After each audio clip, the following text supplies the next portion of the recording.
So ayun guys, ito si Motorski. Naisip na naman tayong gawin dito sa gearbox. Papalitan natin to guys ng acrylic. Tapos ito din, acrylic din dito, yung cover na transparent. And dito, tapos ima-mushroom natin. Tapos guys, yung mga tornilyo palitan na rin natin ng mga CNC bolts. So and guys, ito na nga pala yung mga gamit natin. Pipinturahan na nga din pala natin guys, pati yung yung crankcase, no? Gawin natin na chrome, tingnan natin kung pwede yung DIY. Ayan. So ayun guys, bubuksan natin yung mga package. So guys, ano to? CNC bolts. Guys, CNC bolts 6. Ayan, 5 pala, 5 piraso. Ito guys, Bossni paint. Buy one, take one. Ito guys, yung acrylic.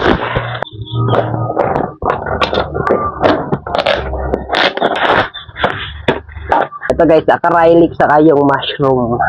Guys, lahat yung gagamitin natin sa pag-upgrade ng gearbox.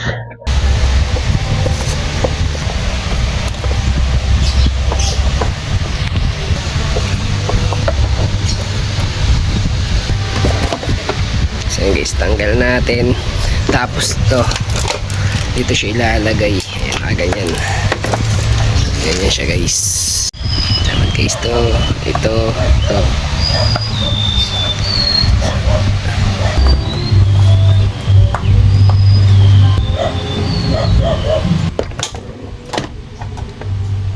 Ito yung tatanggalin natin. Ayan, mga nuts dito. Ito yung pipinturahan natin ng chrome. Ito yung gagamitin natin. Bossni paint. Ayan, gray primer saka chrome metal. Ito. Ayan, tanggalin muna natin to. Tapos lilihain natin guys.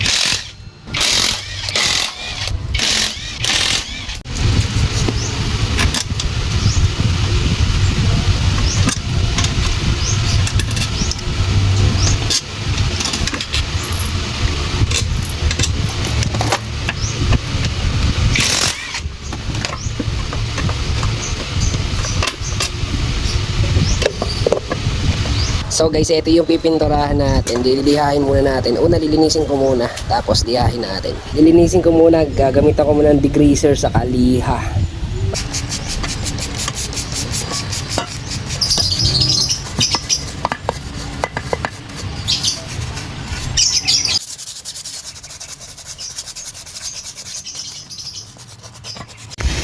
So yun guys, nalinis na natin. Nalihan na natin.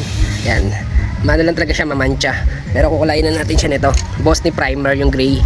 Yan, para mapinturahan natin itong chrome metal.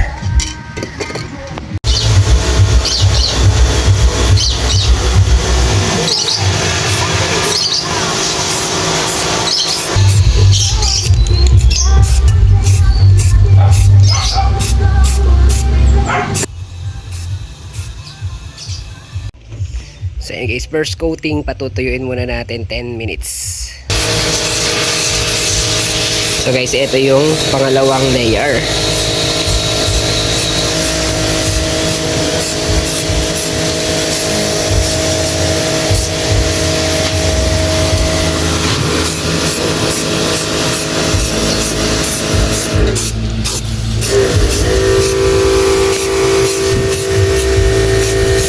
Pa 2 layer na tayo ngayon, naman 3rd layer. Pangatlong natin, 3 pisik.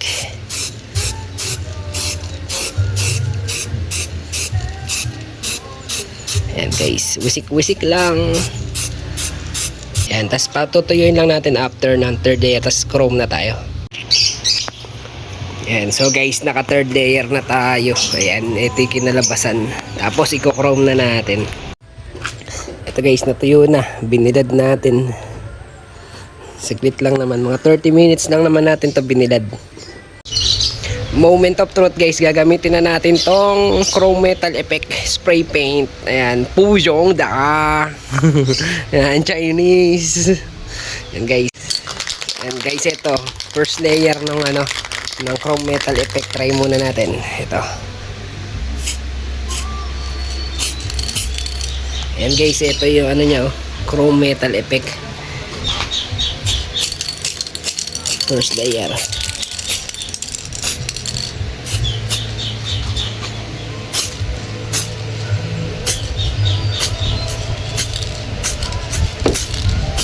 Ayan guys, oh, nagiging chrome na siya.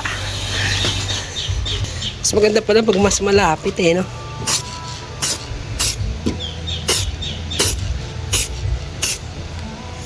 Ayan guys, oh, kaso may bukol-bukol. So ayan guys, nagiging chrome metal effect na siya. So guys, ito yung unang pahid natin. And oh, chrome effect. So ayan, naka 2 layer na tayo ng chrome effect. Ayan, puyong da chrome effect spray paint. So guys, habang nagpapatuyo nga tayo ng crankcase, no, ikabit muna natin tong mushroom dito. Ayan, alright. Bali guys, napakadali lang nito ikabit. Iyan lang natin, meron naman siyang pihitan. Tapos ito, iyan lang natin, papasok lang natin dito. So ayan guys, nakakabit na natin. Higpitan ko na lang dito. Guys, ang masasabi ko dito sa acrylic cover ng ating crankcase is maganda yung pagkakabalot niya. Tapos may kasunod pa siya guys na takbong pogi lang sticker, saka one garage. Ayan, ito 1G. And may siya guys, yung papel tinatanggal ko eh. Ayan, tapos transparent na yan, di ba? Na ko lang na yung packaging niya is maganda. So yung seller is concerned sa customer. Ayan. Tapos may kasunod siya guys, yung mga space, yung mga washer ng tornilyo. Ayan, para hindi mabasag.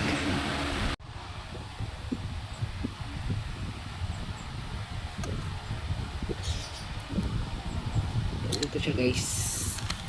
Yes. Oh yeah. Ayan guys, tapos dito siya lalagay guys. Dito. Ayan. Ay, ganito yung tsura niya guys. Oh yeah. Try natin ka.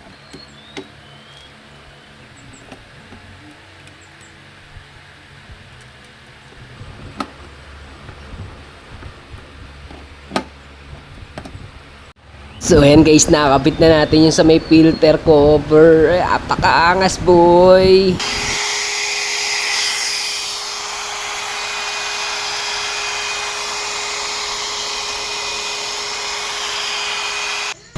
One, two, three, 4, 5, 6, 7. Ayan, 7 dyan. Ito 8, 9, 10 na guys. Tapos ito yung pasobrang isa. Ayan, stainless na rin yan guys. Yung ilalagay natin dito, nire-ready lang natin. So bale ito guys, ihigpitan na lang natin, na ilagay na natin, nasalpak na natin dito yung ating crankcase cover. Ayan, gamit tayo ng impact wrench na manual. Ayan, para mahigpitan natin guys. Ayan guys, nailagay na natin. Di ko na pinakita kasi medyo mahirap, kasi medyo baka magasgas pa agad, no. So pinapatuyo ko. Ako lang kasi yung may hawak nitong camera. Ayan, ganyan guys yung kinalabasan ng natin, yung crankcase. Ayan, chrome effect guys. So ito guys yung mga stainless natin na tornilyo. Ayan, CNC Allen nga pala guys, Allen yan. So guys, ito naman yung kakabit natin dito. Ayan, tapos gagamit tayo guys ng ito, CNC. So guys, ito naman yung ikakabit natin dito. Ayan, ganito siya guys.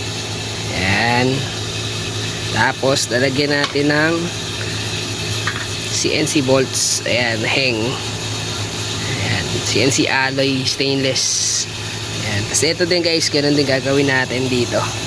Ayan, dito siya nakalagay. Ayan, bali guys, CNC hang bolts na nga pala itong nilagay natin. Ayan, hinigpitan ko nga. Lima lang naman yung tornilyo na to. 4 sa CVT cover, tapos isa sa belt. Ayan, ito isa belt guys. Ayan, ito na guys yung huling tornilyo. Konting pihit na lang. Sa wakas natapos din tayo guys. Ito yung kinalabasan ng ating acrylic crankcase cover.